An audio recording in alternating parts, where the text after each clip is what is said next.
Muy buenos días, mis hermanos. Le doy la bienvenida en el nombre del Señor a esta escuela dominical y resumen de la lección que Dios nos tiene para esta mañana. Pidiendo a Dios que Dios nos dirija en todo lo que podamos hacer, que Él habla en nuestras vidas a través de estas maravillosas enseñanzas y de esa manera, por supuesto, seguir creciendo en lo que significan los conocimientos y el escudriñar la palabra de Dios. El domingo pasado estuvimos estudiando el Cristo glorificado que está dentro de la unidad Cristo en el Apocalipsis, y hoy tendremos la lección Los mensajes de Cristo a las iglesias, parte 1, dado que el próximo domingo tendremos también la lección Los mensajes de Cristo a las iglesias, parte 2, en las cuales vamos a estar estudiando estas 7 iglesias en las cuales Juan recibió una revelación y cómo Cristo le habla a estas iglesias y hoy día nos habla a nosotros. La lectura bíblica la vamos a tener en el libro de Apocalipsis, capítulo 2, del verso 1 al 19. Apocalipsis, capítulo 2, del verso 1 al 19. Habiéndolo encontrado, le damos lectura a la palabra de Dios en el nombre del Señor Jesucristo. Escribe el ángel de la iglesia en Éfeso, el que tiene las 7 estrellas en su diestra, el que anda en medio de los 7 candeleros de oro, dice esto: Yo conozco tus obras, y tu arduo trabajo y paciencia, y que no puedes soportar a los malos, y has probado a los que dicen ser apóstoles y no lo son, y los has hallado mentirosos, y has sufrido, y has tenido paciencia, y has trabajado arduamente por amor de mi nombre, y no has desmayado, pero tengo contra ti que has dejado tu primer amor. Recuerda por tanto de dónde has caído, y arrepiente, y haz las primeras obras, pues si no, vendré pronto por ti, y quitaré tu candelero de tu lugar, y si no te hubieras arrepentido. Pero tienes esto, que aborreces las obras de los nicolaitas, las cuales yo también aborrezco. El que tiene oído, oiga lo que el Espíritu dice a las iglesias. El que venciere, le daré de comer del árbol de la vida, el cual está en medio del paraíso de Dios. Y escribe el ángel de la iglesia de Esmirna, el primero y el postrero, el que estuvo muerto y vivió, dice esto: Yo conozco tus obras, y tu tribulación, y tu pobreza, pero tú eres rico, y la blasfemia de los que se dicen ser judíos, y no lo son, sino sinagoga de Satanás. No temas en nada lo que vas a padecer.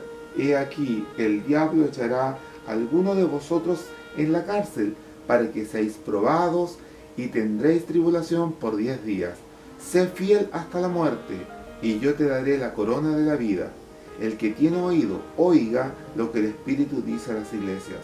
El que venciere, no sufrirá daño de la segunda muerte. Y escribe el ángel de la iglesia en Pérgamo, el que tiene la espada aguda de 2 filos, dice esto: Yo conozco tus obras, y dónde moras, dónde está el trono de Satanás, pero retienes mi nombre y no has negado mi fe, ni aun en los días en que Antipas, mi testigo fiel, fue muerto entre vosotros, donde mora Satanás.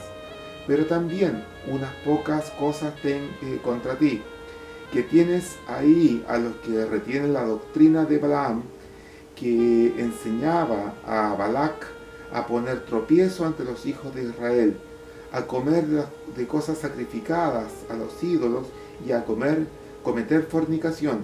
Y también tienes a los que retienen la doctrina de los nicolaitas, la que yo aborrezco. Por tanto, arrepiéntete, pues si no, vendré a ti pronto, y pelearé contra ellos con la espada de mi boca. El que tiene oído, oiga lo que el Espíritu dice a las iglesias. El que venciere, daré a comer del maná escondido, y le daré una piedrecita blanca, y en la piedrecita escrito un nombre nuevo, el cual ninguno conoce, sino aquel que lo recibe. Y escribe el ángel de la iglesia de Tiatira, el Hijo de Dios, el que tiene ojos como llama de fuego y pies semejantes al bronce bruñido, dice esto: yo conozco tus obras, y amor, y fe, y servicio, tu paciencia, y que tus obras postreras son más que las primeras. Amén. El texto, mis hermanos, de esta mañana está en el mismo capítulo y es el verso 1, y le damos lectura en el nombre del Señor. Escribe el ángel de la iglesia en Éfeso, el que tiene las 7 estrellas en su diestra, el que anda en medio de los 7 candeleros de oro, dice esto. Amén. Apocalipsis capítulo 2, versículo 1. Mis hermanos, como ya la lectura de la palabra de Dios nos podemos dar cuenta, y además lo que comentábamos del título de esta lección, Dios nos va a hablar respecto a las 7 iglesias de la cual el apóstol Juan recibió una revelación, y la revelación bastante particular porque era un mensaje de nuestro Señor Jesucristo a las iglesias. Para poner el contexto, el apóstol Juan se encontraba en la isla de Pasmos, una isla griega. ¿Por qué se encontraba ahí? Porque estaba como desterrado solo por predicar el Evangelio. Eso da cuenta además que en ese momento se estaba viviendo una gran persecución. Había una suerte de que era muy complicado predicar y hablar de la palabra de Dios, más aún hablar de un redentor, de hablar de un rey, y que además que había sido Jesucristo, que había resucitado de los muertos. Entonces, por supuesto que era muy complejo hablar de la palabra de Dios, y por eso es que Juan se encontraba en la isla de Pasmos. Además, podemos decir que lo que comentamos, que Juan recibe este mensaje a través de una revelación, y donde Jesucristo, por eso cada parte donde comienza el mensaje a cada iglesia, Jesucristo se identifica como Él. Si vemos en algunos versos, dice, y escribe el ángel de la iglesia en Esmirna, el primero y el postrero, el que estuvo muerto y vivió, dice esto, que es el Señor Jesucristo. Después dice, por ejemplo, a Tiatira, dice, y escribe el ángel de la iglesia en Tiatira, el Hijo de Dios, el que tiene ojos como llama y fuego y pies semejantes al bronce bruñido, dice esto, el Hijo de Dios nuevamente. O sea, siempre es nuestro Señor Jesucristo que se está dirigiendo a las iglesias. Por otro lado también podemos especificar que estas 7 iglesias hoy día, desde el punto de vista geográfico, están ubicados en lo que para nosotros es conocido como Turquía. Y sabemos que Turquía hoy día es muy complicado hablar de la palabra de Dios. Tenemos un hermano nuestro de Temuco que hoy día es un misionero que ha estado acá con nosotros en Valdivia, y él ha contado cómo tiene que buscar estrategias dirigidas por Dios para poder hablar de la palabra de Dios. O sea, lo que vivió Pablo en un momento, lo que vivió y estaba viendo por revelación también Juan, hoy día también es así. Y quizás, mis hermanos, no solamente es para esta zona asiática como podría ser Turquía, sino que hoy día podría ser para muchos puntos donde se habla de la palabra de Dios. Y es por eso que no queremos hacer teología de este capítulo, pero si uno trata de buscar un poco, se va a encontrar que hay estudios en los que se cree que las 7 iglesias representan el transitar y cómo ha sido la evolución de la iglesia de Cristo a través de los años. Pero también nosotros debemos entender, mis hermanos, que si para nosotros hoy día lo estamos viendo como una lección y enseñanza de nuestra escuela dominical, es porque Dios nos quiere hablar a nosotros hoy día a través de estos mensajes que recibieron las distintas iglesias. Y así tenemos en la primera iglesia, que va del verso 1 al verso 7, que Jesucristo se dirige a la iglesia de Éfeso, en la cual, si uno se da cuenta, cada uno de los mensajes a cada iglesia se nota que Jesucristo conocía el cómo estaba actuando cada una de estas iglesias, conocía en qué estaban, conocía cómo habían adoptado el Evangelio también. Y por eso es que siempre hace ver lo positivo, siempre hace ver y resalta lo positivo, ya sea en la situación de persecución, ya sea incluso que ahí menciona a Antipas, un testigo, dice, o sea, había sido un cristiano ejemplo, sin embargo fue muerto por causa de Cristo, y en todo momento siempre destacando muy bien lo positivo, dice, has permanecido en tu fe, has guardado las enseñanzas, pero siempre la mirada está en dónde podemos mejorar esta relación entre nosotros y Dios, dónde podemos también afianzar nuestra fe en Jesucristo, donde tal vez sin darnos cuenta algunas de estas iglesias habían ido dejando de hacer algo, o peor aún, adoptando el hacer cosas que no estaban dentro de lo que Dios esperaba de ellas. Y como decíamos, si esto hoy día es para nosotros, también debiéramos dar la misma mirada. ¿Qué hemos ido dejando de hacer de lo que desde un principio hicimos cuando Dios llamó y nos llamó a su Santo Evangelio? ¿O qué hemos comenzado a hacer de lo que a lo mejor Dios no espera que hagamos? Y así es como en el caso de la iglesia de Éfeso, después de darle todo lo positivo y lo bien como estaban haciendo, sin embargo era necesario hacerle una reconversión, y les dice que había perdido el primer amor. ¿Y qué significaba que había perdido el amor? Y aquí voy a leer textual, dice, si bien se ocupaban de servir al Señor, o sea, había una buena práctica por servir a Dios, habían perdido la intensidad del primer amor, o sea, la fuerza, ¿ya? Si nosotros vamos al primer mandamiento, dice que amarás al Señor con todo tu corazón, con toda tu mente, con toda tu alma. Y aquí dice que cuando comenzamos a perder el primer amor, lo que se está perdiendo es la intensidad, o sea, la fuerza con la cual amo a Dios.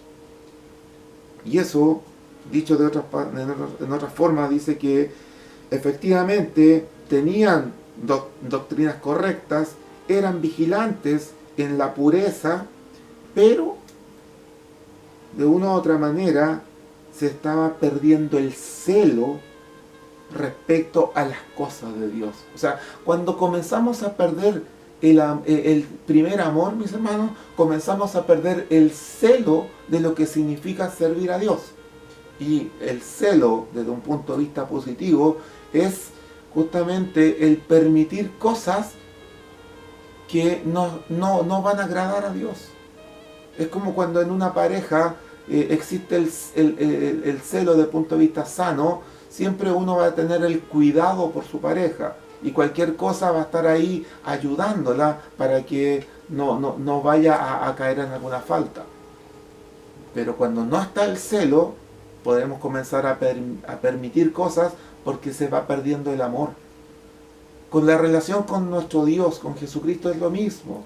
Nosotros tenemos que tener un amor que vaya creciendo, que vaya en aumento, porque de lo contrario comienza a desvirtuarse, comienza a perder intensidad, comienza a perder fuerza, y eso podría ser peligroso, porque sin darnos cuenta, de pronto ese amor podría ser tan finito que ya estamos llenos de otras cosas que están ocupando el espacio que debiese ocupar nuestro Señor Jesucristo. En el caso de Esmirna, también le dice, el estímulo de Jesús incluyó una advertencia sobre el futuro, que enfrentarían épocas de persecución. O sea, ya habían sido firmes, ya habían sido fieles, pero sin embargo ahora Jesucristo les dice, van a tener que soportar más persecución, van a tener que soportar, si ya es difícil, se va a poner más difícil aún. O sea, imagínense, mis hermanos, una iglesia que no le esté pasando bien, que esté pasando persecución, y alguien le diga, ¿sabe qué? Los felicito porque han sido fieles, porque se han mantenido frente a la persecución, pero les tengo noticias. Viene más persecución, vienen más tiempos difíciles. Complicado. Y es así, como dice, algunos de los cristianos de Esmirna enfrentarían incluso encarcelamientos y muerte. A la luz de esto, Jesús les ordenó que fuesen fieles. ¿Hasta cuándo? Hasta la muerte. Entonces, mis hermanos, nosotros como cristianos estamos llamados a ser fieles hasta la muerte. No tenemos fecha de vencimiento. No somos un alimento perecible. Estamos llamados a ser fieles ¿hasta cuándo? Hasta la muerte. O hasta que Él venga por nosotros. Y Dios eso es lo que espera. Que Él, cuando venga por nosotros, encontrarnos haciendo su voluntad. Porque de esa manera, obviamente, vamos a tener las bendiciones. Vamos a tener el premio a esta fidelidad. Y es por eso que aquí le dice 2 promesas. No una, 2 promesas. Dice, los que soportaran la persecución venidera recibirán una corona de vida. Y los vencedores no experimentarán la muerte espiritual. Mis hermanos, eso buscamos nosotros también. Esperamos esa corona de vida y esperamos que nuestra vida espiritual sea cada vez más fuerte, cada vez más fehaciente. ¿Para qué? Para que un día nos vayamos a gozar con Él. ¿Dónde? En las mansiones que Él fue a preparar para cada uno de nosotros. Luego tenemos la iglesia de Pérgamo, a la cual le hace un llamado, reconociendo también de que habían tenido un ambiente desafiante, dado que había muchas personas con falsas doctrinas, levantándose falsos profetas. Ahí se mencionan los nicolaitas, que no está muy claro si eran seguidores de un Nicolás, que era como el falso profeta, pero también se descompone esta palabra y que podría significar estar por sobre los demás, estar por sobre la gente común. Por lo tanto, cualquiera de las dos hubiese sido, era un grupo que se sentía privilegiado y más que los demás, por lo tanto siempre miraban como es menos. Entonces imagínense, si así eran con su propia gente, ¿cómo serían con los cristianos? Por lo tanto, claramente que era un poco complicado convivir de esa manera. Pero Jesucristo les dice que a pesar de esa fidelidad, los cristianos de Pérgamo no habían sido cuidadosos en sus doctrinas. Jesús se refirió exclusivamente justamente a las enseñanzas de los nicolaitas. ¿Por qué? Porque los cristianos estaban mezclando tanto lo que habían aprendido de Jesucristo como lo que estaban aprendiendo de falsos profetas. Y eso es un peligro, mis hermanos, cuando dejamos entrar estas enseñanzas, cuando dejamos entrar algunas levaduras, no nos damos cuenta cómo eso comienza a leudar, comienza a subir, y de pronto estamos en una masa que no sabemos cómo salir de ahí.